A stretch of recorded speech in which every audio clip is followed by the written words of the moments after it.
All right. Hello. What's going on? This is the RMR Training Podcast. My name is Rich Ryan. What's up? Today's solo episode. I had the rock at the top, said clear out, move Meg out of the way, move Kent out of the way. I said, I got the rock. I'm going to put it in the bucket.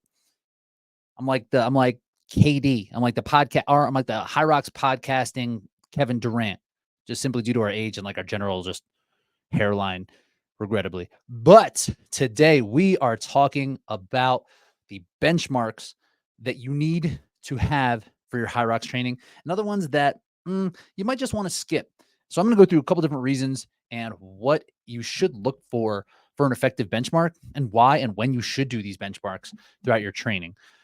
So what a benchmark is, right, is just going to be how a workout or some sort of measurement that you can test yourself over time, to test your progress, to test where you currently are, to test where your fitness capacity is.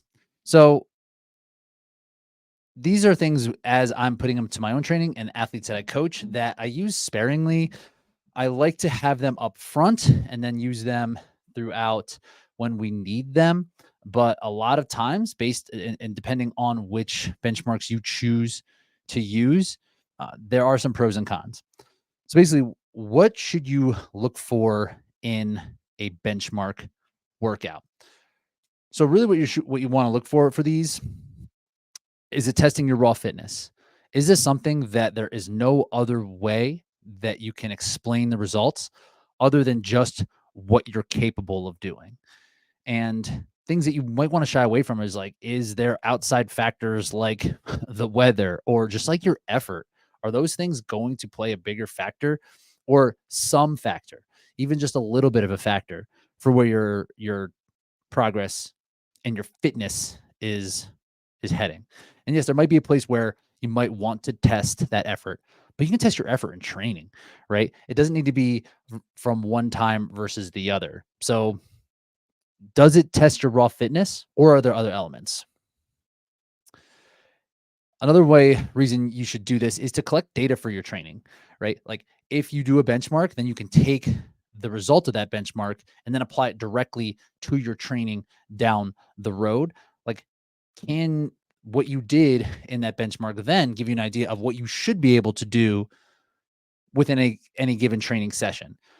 That's a great reason to use a benchmark, just so you can understand what you're capable of and where your capacity currently is, so you can maximize each workout that you are doing around the metric that you're following. And of course, testing your progress. How are things going? How is your training going block after block, year over year? This is just a way to kind of celebrate. And these type of benchmarks, I don't find much different than the actual race itself, because the race itself, that basically is what that is, right? It's seeing how your progress is changing over time. And having a benchmark in there, if there is a longer drought in your training, or if you just want to have a little bit of confidence to know that you are improving year over year, block after block, and things are going well, or if your training has been not as strong, or if you've changed things, right? If you've changed things and you understand what the difference, and you want to understand like what you were doing in previous blocks, was that helpful toward a benchmark, or can you just like not do those things and just do what's actually effective? Does it change the outcome very much?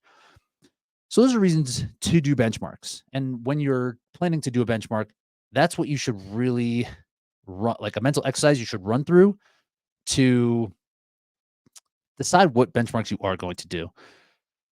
So here's what I would avoid. I would avoid anything that's kind of adjacent to what we're doing here in whatever sport, right? We're talking about HYROX most of the time, but is it something that kind of relates but isn't exactly it? So like an example would be something a little bit like, I don't know, like Fran, right? Like, is your Fran time better? 21:15.9 thrusters, pull-ups, classic CrossFit benchmark. If you've done CrossFit, you've probably done Fran. Is that something that is actually going to be indicative of your race performance? Or is it just something kind of like next to your, like it's kind of like it's fitness, But is it distracting? Like, is it something you need to do? Like, not really. Is it fun? Sure. If it's part of a workout, but I wouldn't use it as a benchmark test. Same kind of thing. Is it something that effort can make up for fitness? Right. And I touched on this up top, right? We want it to be raw fitness. But there's some things where just like effort or pacing or just like a change in approach can really improve your outcome. And like I guess like that's going to help your ability as a racer, as a strategist, as someone who is improving as an athlete. There is merit to that, but like, what are we getting from it? You know, if you are doing a test where the pacing can be screwed up or your effort can matter, then other factors like stress, nutrition, all these other things. And like, look, if that's something that you need to get better at, then sure. It's like, oh, I've tried this stress management technique, or I've been tracking my macros, and now I want to see how that changed my outcomes. Sure. But is it really gonna be that helpful if you're just like, "Oh, I just paced it better this time, and that's why I can explain away this result." Um, and last one is like, it shouldn't really kill you. This is one that's a little bit trickier. Like we're talking about the race, like the best way to do some kind of comparative, we'll say for HYROX, just to do a HYROX, but like that's pretty hard. That's pretty hard, and you'll probably be pretty sore. So you don't want to set yourself back by doing benchmarks. So can you recover easily from it? And are is that going to be is that effort useful in your training stimulus? And if it's too much, then I would say no.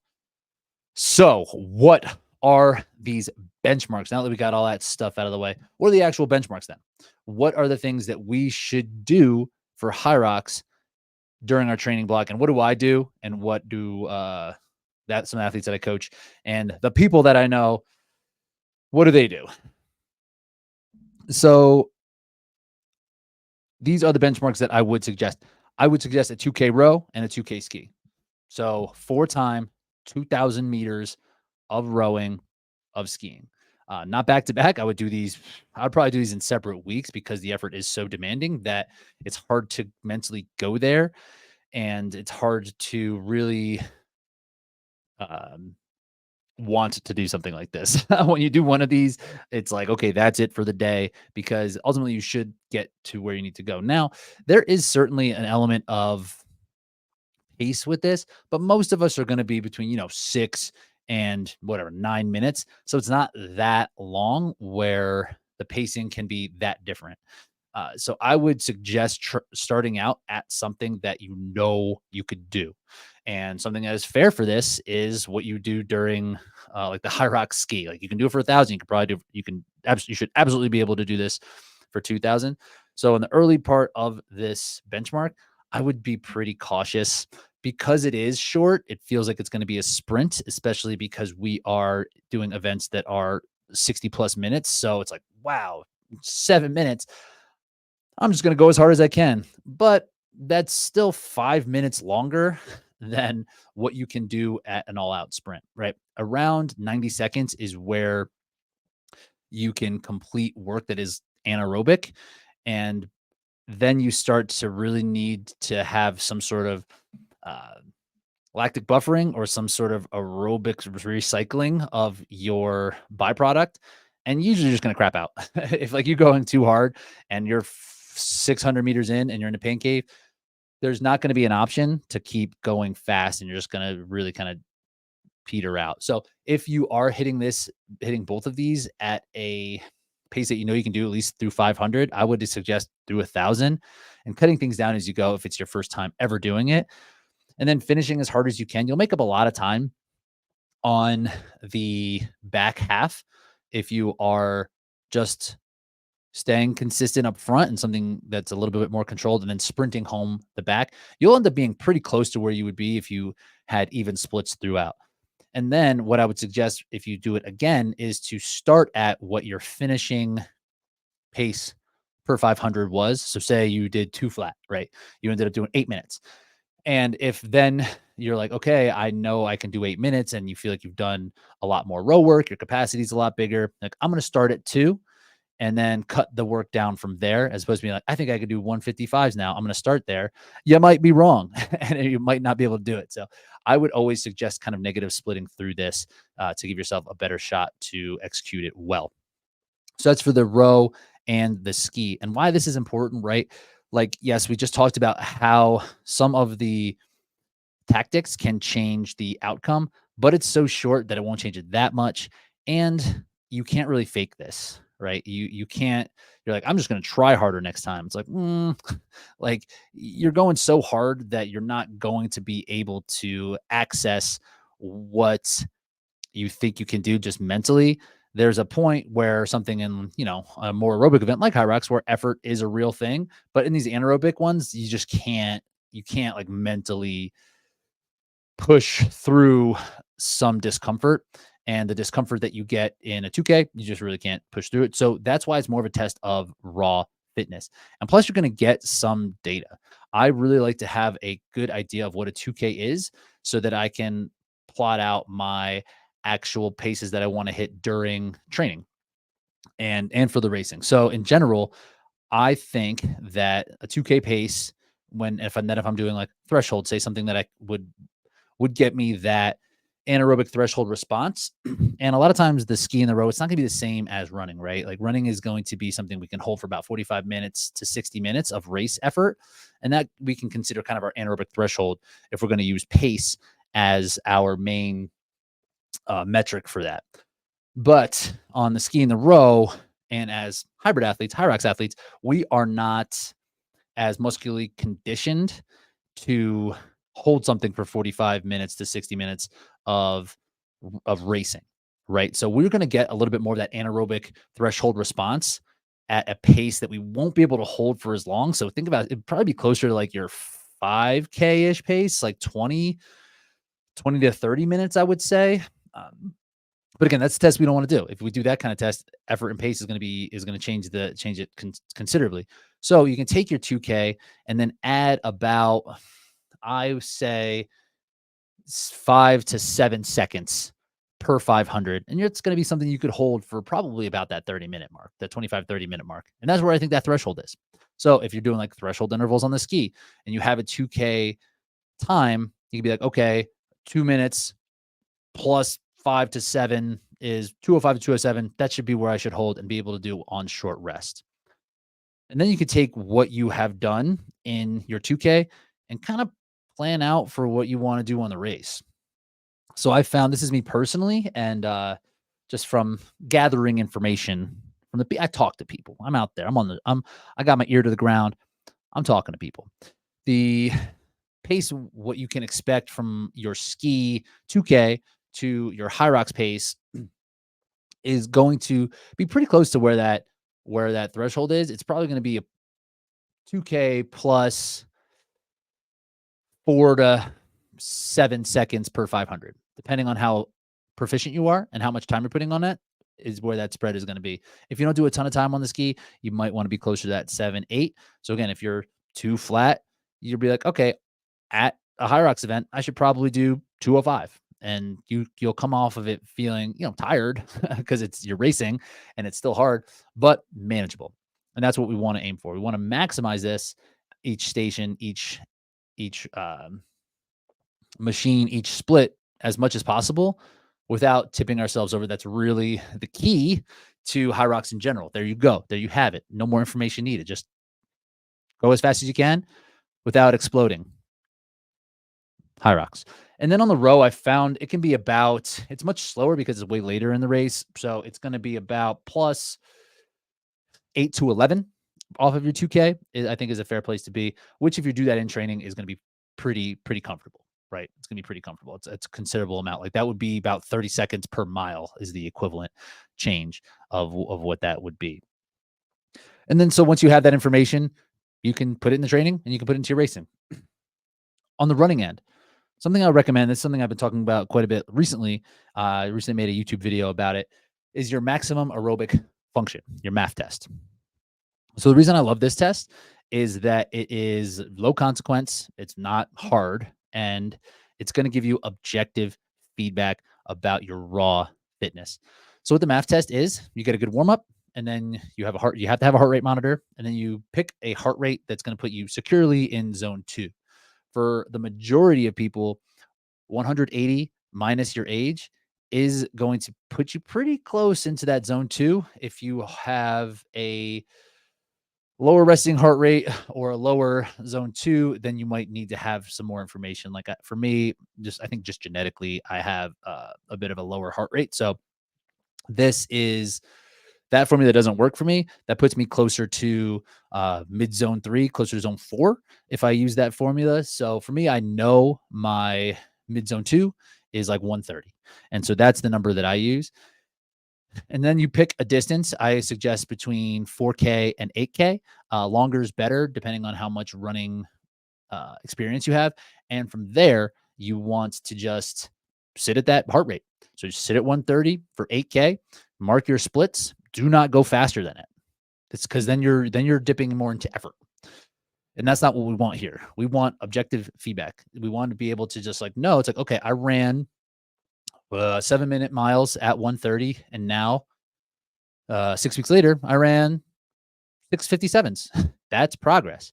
And it has nothing to do with your strategy. It has nothing to do with your effort. It is just raw output and how much work you're doing and how much it's causing.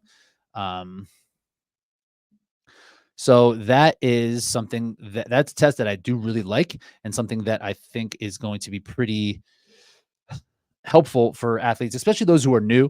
And this is a test that you're going to do it. And you'll be like, if you're brand new or you're really new and you might be missing the mark a little bit on your aerobic work, and you're going to do this test and be like, that was so dumb. Like I couldn't even go fast enough to really get anything out of it. That's kind of the point, right? If your mid zone 2 is like 2 minutes slower than what your regular like aerobic run would be, you need to slow down, because you're not going to get the same aerobic benefit if you're going too fast on this. So again, this can really help you understand where you are, how your training is in, and how you're improving over time. So the math test is a great one. I would also do some sort of sled benchmark. And as you can tell, like I'm kind of going through what the actual stations would be on this race, and then we'll talk about what that would be after. So I like 75 meters of sled push for time. I think it's long enough that you still kind of have to pace it, and short enough that you can just like, you need to just put out. There's a little bit of effort behind this. Or, I mean, a little bit of pacing and a little bit of hustle, but not that much. You know, there's not a lot of variance. There's not a lot of options when it comes to your sled push. Like you just like lean up against it and churn your legs. So I like 75 meters. Just push it for time. And push it heavy. Push it as something that feels like pro-ish weight, or like just like heavy, like a little bit heavier than what you would do in the race itself. And then 75 meters is just like long enough where you need to kind of really grind for it. And it's going to be long enough that it's going to give you some variation. You know, it's taken like 4-ish minutes, or I think was the last time I did this. So that's long enough that you can get an idea of how it's improving. And if you're new to the sport, or if strength is really an issue that you need to address, then this is a great one. This is a great one. To know that you're getting better at the sled push is really a confidence builder coming in. So 75 meters for time is a really good one. Every 6 or 8 weeks, I like to do something like that, especially if I'm putting a focus on the sled push alone. All right. So then finally, I would do some sort of 45-minute to 60-minute test that would be a little bit more HYROXy, and maybe doesn't kill you as much as the HYROX event itself. So really, we need to understand where you're feeling fatigue and what's causing the fatigue. So it should be some sort of mixed modal event or mixed modal workout that is going to be long. So you're going to have to pace it out, and you're going to have to feel what it's like after like 30-minute mark, so that you the pacing matters, and so that you can know just where you are for the actual race specifics. The previous 4 benchmarks that I mentioned are not long enough to really get you what you want to understand about yourself for the actual race itself, right? So the race is long, So having a longer benchmark in there is helpful. And this could be like whatever you want it to be. So I've done a workout before. This is a workout that I like to do. I just call it my HYROX go-to workout. It's 1,000-meter run, 1,500-meter ski, and then I do 40 burpees over the rower or 80-meter burpee broad jump, and then 1,000-meter run. So yeah, you can jump over the rower if you have it out there with you, like not the skier, except or you can do the burpee broad jumps. That's what I do. Rest 2 minutes immediately into 1,000-meter run, 1,500-meter row, then 75-meter walking lunges, 1,000-meter run, rest 2 minutes, then into 1,000-meter run, 1,000-meter row, 60 wall balls, 1,000-meter run, 60 wall balls. So doing this workout, it's just cut and dry. It's something that I think I would do after some muscular endurance conditioning, just because the wall balls are like 120 wall balls, 75 walking lunges. Like this could cause some muscle damage. Having the rest in there is going to be helpful for the recovery long term, and just like having it be longer on the machines is a great way to cause some higher end fatigue without running running the absolute distance or going even further. So you're going to reduce some damage, and kind of splitting things up is going to help reduce some damage on that as well. So that's just an example. This could be anything. I know Dylan Scott has one that he posts about quite a bit, which is like 10 rounds of running, rowing, some dumbbell stuff and whatever, but it ends up being like, 45, 60-minute benchmark. This is something that is good practice to have, and something that will allow you to be a little bit more creative. You want to understand like how you're feeling in the back half of this race, and what is going to be the limiter. Like, is it the ability to go fast on the stations, the ability to go fast on the runs? Is it just the total energy consumption that you're taking in during a longer effort like this? And then how to address that, right? Like, okay, do we need longer bouts? Are the longer bouts that we're doing working? Are we feeling good? Does it need to be speed? Does it need to be power? Does it need to be just approach? Does it need to be technique? So I would do something like this, just to have you have like a check-in. And this is another thing, again, where you can change what you're doing in training, use this test, then reflect on what you had previously done, and be like, oh, I'm still good at this back half of the station, and I'm not doing super long tempo runs anymore. Or I am doing super long tempo runs and this is better, or whatever it is, right? So you can take what you've done in your current training block, compare it to a previous, and see how the outcome of this type of benchmark looks, so that you can understand like what's actually helping, and what you might be able to just like drop out of your training in general. Nice. So those are the 5 benchmarks that I would recommend for anyone in HYROX. Here are some ones that are like common, common-ish, that I don't think I would recommend for a couple of different reasons. First one, we mentioned Fran, another classic girl WOD for CrossFit is Karen. Karen is 150 wall balls for time. I like the idea of Karen. I think it is very helpful to do a workout like this so you can get confidence in your wall ball ability. And this I would do fresh and just see like where that is. And being able to do something fresh does give you a little bit more confidence. So if you're working on wall balls, Karen is a good one to use, but it's a lot of effort, like it's a lot of deciding you're going to do it, or hustling through your transitions. In terms of raw fitness, it's going to be helpful to a point. Like if you're coming from a point where wall balls are just like a problem, then Karen is a good thing to kind of measure. But then once like you're pretty good at wall balls, then like, it's a 4.5 to 8 minute test or whatever. Right. And once you're good enough at wall balls, like I don't think that variance is going to be too crazy. So this might be something you want to check in with after you've done a block of wall balls, if that's something you're struggling with. But I don't think this is really I don't think this is incredibly indicative of your race performance. And it's kind of standalone.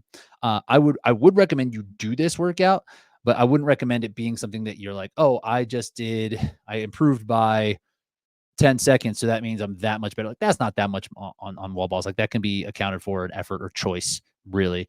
So so this is a good benchmark to a point, but then there's a point where it's not going to really tell a story of like your current fitness or how things are playing out. So this is a great one for if you're starting out and you want to see how your wall balls are improving over time.